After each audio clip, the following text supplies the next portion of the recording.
ben, ellerim bağlı. Lan neredeyim ben? Evindesin evlat. Mev saçmalama, ellerimi çöz. Kimsin sen ya? Sen seçilmiş kişi. Ne, seçilmiş kişi mi?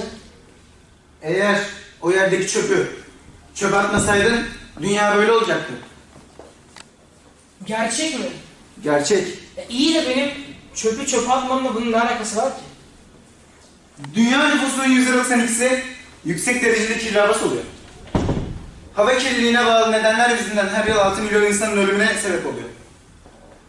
Çevre kirliliği her yıl 12 milyon insanın ölümüne neden açıyor. Dünyada 663 milyon insanın içme suyuna erişimi yok.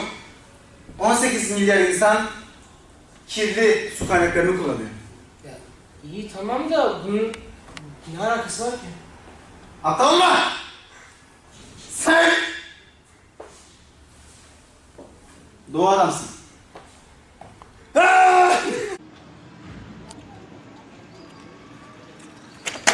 300 yıl sonra doğaya karışacaksın zaten.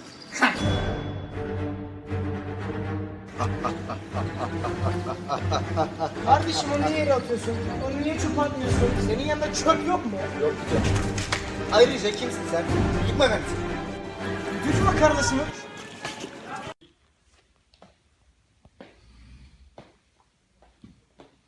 Kalk. 5 dakikada. Kalk.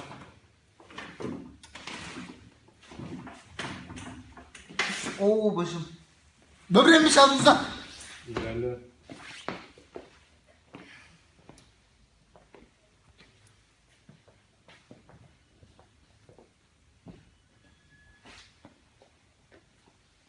Otur.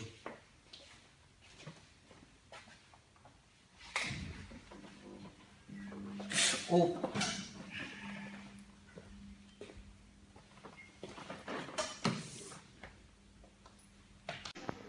Doğal kaynakların korunmasını ve enerji tasarrufunu sağlar.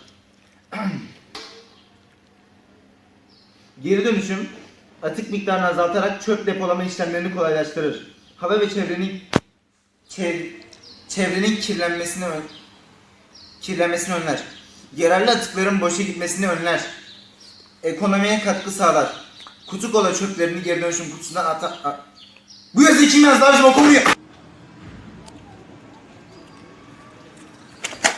300 yıl sonra doğaya karışacaksın zaten.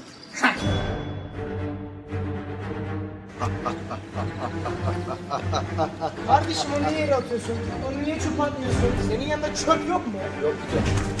Ayrıca kimsin sen? Yıkma beni. Düşme kardeşim.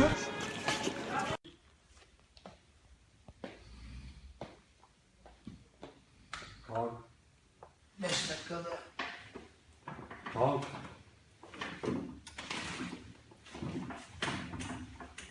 Oo başım. Böbreğimi çaldınız lan. İlerle.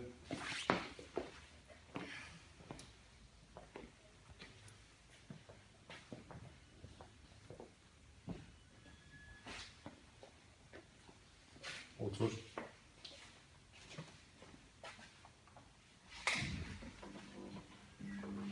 Oo.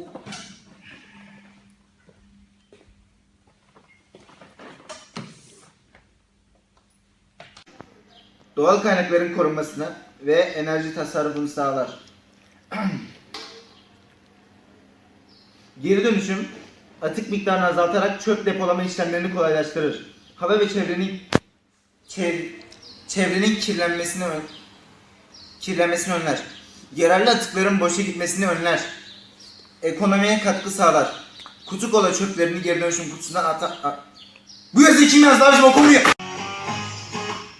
Nasıl film lan? 10 lira verdik bir de filmlere. 5 saat dedi adam, 15 dakikalık film. Doğa adamın da, bunu kameranın da, senaryolarının da Allah bilir. Nerede lan o adam? Lan ne oluyor lan?